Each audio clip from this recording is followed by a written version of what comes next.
So not too long ago, I spent a good 50 minutes to an hour just yapping about every weapon in the game and where it belonged on a tier list. You can check out that video if you want, but today's different. I'm just staring at a tier list and I'm gonna just put these icons where I think they belong. I've spent a good 200 plus hours in the game, done hitless cataclysmic runs, done speed runs, used all of these trinkets once, twice, maybe 100, 200 times, and I'm just gonna tell you like it is. Of course, tier lists are subjective. You're more than welcome to leave your comments down below. I read every single one, even if some of them are more wrong than others. Now, keep in mind it is a roguelite, so some trinkets may be good with some weapons or some gifts, whatever. I don't have time to go over every single possible scenario. We would be here until the heat death of the universe, so let's just call it like it is, and I'll tell you, over my many hours of experience where a goo bomb falls, right? There might be a run with a goo brush and, goo gifts where it makes it S tier. Other runs might be a D tier, but for example, if we're going to use the goo bomb, I'm just going to tell you that on average, this is probably like a low B kind of trinket, right? It's really good in some scenarios for keeping enemies in place. Some affixes, maybe size 100 is nice, but that's all I can really think of. Some affixes on weapons where they do more damage to enemies affected by goo, whatever. I mean, I really want to put this in C, but I have enjoyed a couple goo runs. That's like my guilty pleasure in Windblown goo runs. So I'm going to put it in low B for now. Bomb, good damage, A tier for me. Size 100, fantastic. Great synergy with detonator, right? You get a detonator and you put all the enemies in a close area, then you walk in there, bomb, big damage, get some benefits from echo as well. A for bomb. Now, curse trap. I've seen a lot of discourse about this, right? If the curse from curse trap is worth it compared to from a gift or from an affix. I personally am a big fan of it. Size 100, detonator, size 100. Curse trap is going to be great. I always enjoy it. I can see the argument for A. I don't see it going any lower than B.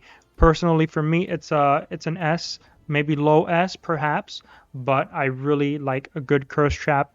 Maybe it's just monkey brain, right?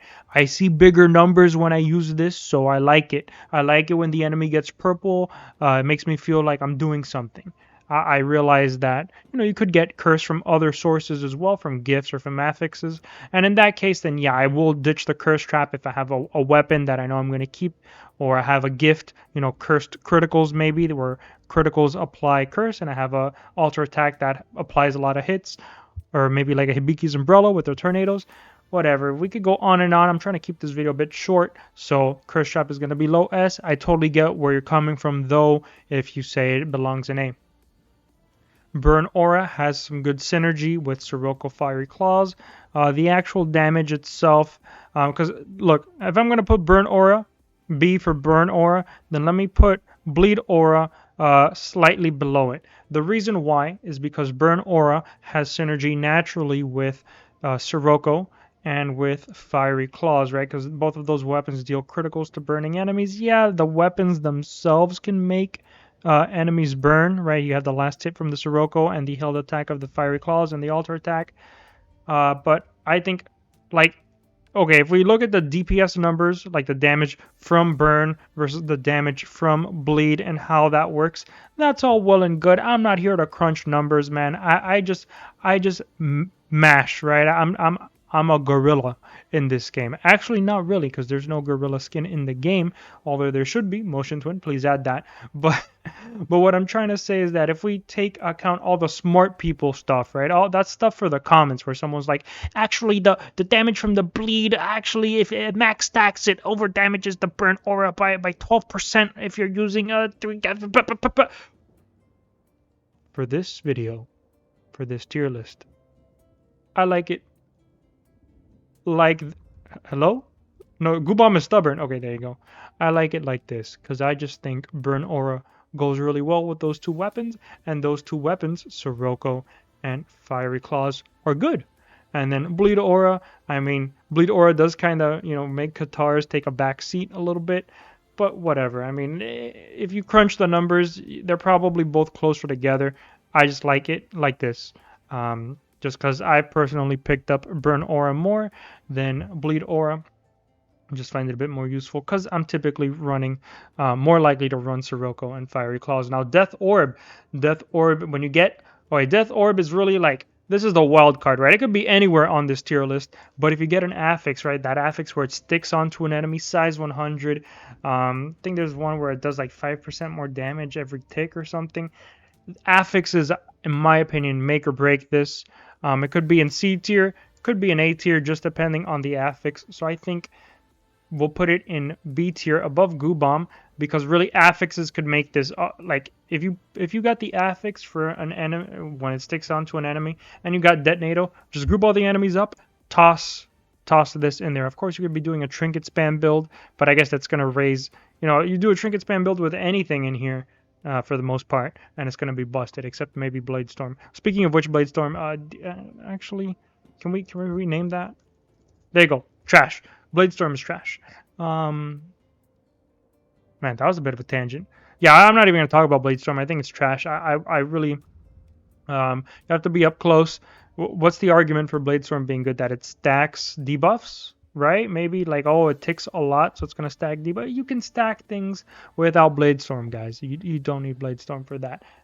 Bladestorm is trash. Probably one of the worst trinkets in the game. Let me think. Oh, actually, Mark Zone. Mark is in a bad place. Um, I think Mark should be fixed to where, well, that's a whole other video on how I think Mark should be fixed. Right now, Mark is not good, even though some gifts have gotten a little bit better. And hopefully, with this gift rework coming up that Motion Twin has been talking about, maybe Mark will be good. But for now, let's put these two trash trinkets in the trash at the bottom of the tier list. Hey guys, Hyperion from the future here. So since I first worked on this tier list, I've been playing a lot of Endless because of the 3 new skins in the For the Leapers beta update. So I had to do a lot of Endless Loop 5 to get those 3 new skins, and I learned that Mark in general, like a Mark build using a ton of Mark gifts, is actually one of the most busted things in the game, and of course, naturally, Mark Zone is a big component of that, especially if you get a Mark Zone that relaunches, right? It's a lot to explain, and I know it sounds difficult to believe, but just trust me when I say that in actuality, in Endless, if you get all the gifts from Mark, if you collect all the Mark gifts like their Pokemon, it turns out that they're just absolutely broken, and bosses will go from 100 to 0 in pretty much the blink of an eye. So with that caveat, I do end up putting Mark Zone in trash, but if you're playing Endless and you do have all the Mark gifts turned on in the memory deck and you manage to collect them all, well, the footage speaks for itself. Mark Zone is actually the best trinket in the game, hands down, with that caveat in mind. So yeah, I'm gonna put it in trash tier, but at the same time, it's also the best trinket in the game.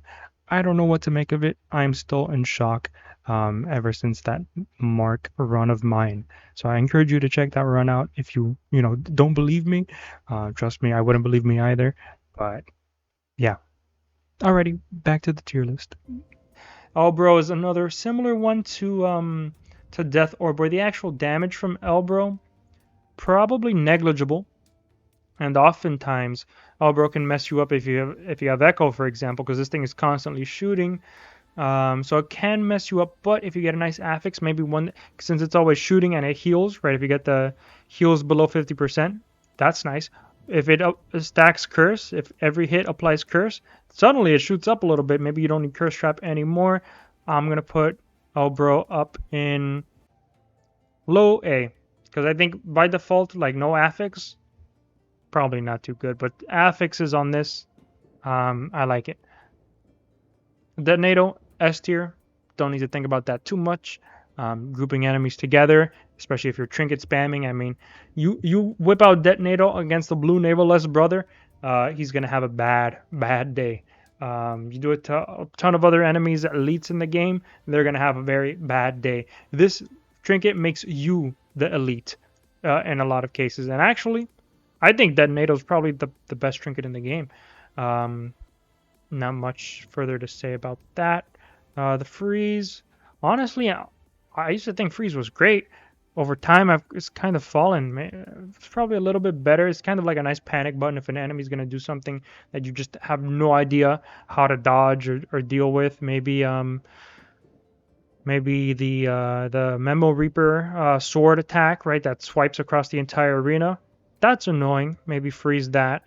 Um, Navalus Brothers, blue and red. You can freeze them. I'm gonna put that in B tier.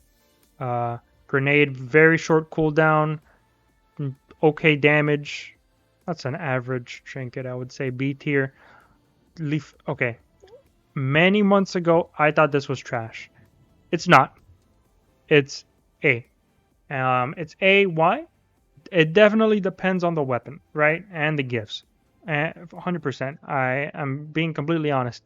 If you have the wrong weapons, this is trash. But if you have the right weapons, this is A tier, maybe even S tier. If you're spamming trinkets, also S A tier. Um, why do I say that? Because, for example, Beat Bolt, if you're playing sort of like Assassin's Creed, if you have a Beat Bolt and Lafade and you're popping it often, if you get a nice affix where it refreshes if you get the kill, you're basically Edward Kenway from Assassin's Creed Black Flag. I mean, no one will see you. The enemies will get lost. And you'll just be doing massive damage with every Beat Bolt alter attack that you pop out of the bushes, like a Navy SEAL. Honestly, people think this is trash. I thought I was one of them. No, this is good. This is really good. This is A. Chrono Fade, Chrono Catch, Chrono Clock. Don't know what this is called. Nope, just kidding. Yes, it's called Chrono Catch. I just remembered. Newest trinket. It slows enemies and slows projectiles, which I completely forgot about the projectile part until I was fighting the red Naval-less brother, and I got like 20 of his projectiles on the screen, and I was like, okay, I'm in trouble now. So forget about the projectile thing, but this is really handy when you're fighting an enemy that just hurts a lot and does a lot of quick movements, maybe like the Naval-less brothers or the Memo Reaper, or just elites in general, like Zoro Rat, for example. Zoro Rat is a nimble little rat, but you put him in a Chrono Catch and he's gonna be slowed down for quite a while. I think this is arguably S tier. Could be, possibly. I would rather have. Okay, if you combine it with Detonator, like that's just insane. But I'm gonna put a low S. I think it's earned its place. The projectile thing, I'm not too sold on. Maybe, maybe there's some cool like Neo stuff you can do. Neo from the Matrix, where you slow like a bunch of projectiles down. But I'm trying to think. In Windblown, are there a lot of projectiles from enemies? Not really. Because I'm thinking, when I think of projectiles that annoy me, I'm thinking of like the fart from the mushroom guys. But that's not a projectile. That's just like it like spawns on the ground. Saw blade guy, his buzzsaw attack, the one where he shoots a row of buzzsaws out. I don't think you can slow those down, even though you can slow the actual like enemy down, if that makes sense. Yeah, so forget about the projectile thing. I think that's just a cool gimmick. I'm probably forgetting something. I know I am, but I think of it more like slowing enemies down. Size 100 on this is really nice with a detonator, really cool. And finally, Giant Laser is actually S tier. Now you may be thinking, wait a minute, Giant Laser and Bomb, aren't these the same thing? Yes and no. The actual damage, I think, is the same for both of them. Or maybe Laser's a tiny bit more, I don't know. That's not important. What's important is the actual way the damage is done. Because this is a line. This is like an AoE circle. For me, because remember, this is a little bit subjective, I prefer this because I'm typically playing from a distance, so I like being able to beam enemies down from a distance. Plus both of these have the affix where like they detonate twice, the bomb and the laser. I like the laser one more. I don't know, it just feels nice. Maybe I just like lasers. I don't know. That could be it. But at least to me, I've also seen, I've noticed the laser. I've gotten affixes where like it applies curse, like 10 stacks of curse. I like that on the laser more so than the bomb. I don't know. Maybe it's because I get to. Okay, I'm just rambling here, but I can form one coherent sentence here where remember I said I like playing from a distance. So the laser, if it has the affix with the final curse where it stacks curse, I can shoot that from a distance and then come in and hit the enemy with the alter attack, in contrast to if the bomb, for example, had that affix, where I have to get close to get the curse and then I have to do the alter attack. This is a bit better where I can just do it from a distance. So yeah, because if I had a beat bolt, for example, I gotta rush in close, pop the bomb, then run out, beat bolt. This just lets me do everything from a distance. So that's a little nuanced take on my opinion. They're probably closer than this looks like they're pretty far apart by a tier. They're probably closer together than one may think. It's just personally my playstyle. I prefer the laser. So we're putting the laser in S. And then the actual placement of these within their tiers, I mean, we don't have as many as we did with the weapon. So I'll actually care. I think we'll do this. Then we will do that. Okay, once I get to B, like, I don't care. Like, I really don't care. I mean, Death Orb with an affix is kind of crazy. I think Goo as well. Goo's a little bit underrated. And then Bleed. And yeah, those two doesn't matter. Like, it doesn't matter if which one you look, they're both in the trash can either way. I don't know. This is probably worse. Yeah, Blade Storm is probably the worst trinket. So there you go. That is gonna be it. So there you go. That is the Windblown trinket tier list. Extra short and spicy. I probably still went over how long I wanted to. How long have I been recording? Too long. Time to go into another cataclysmic run. Thanks so much for watching. Let me know if you agree, disagree. Let me know what your takes are in the comments. I read every single one. And of course, let me know what you want to see next on the channel. Thank you so much, guys, and I'll see you all in the vortex.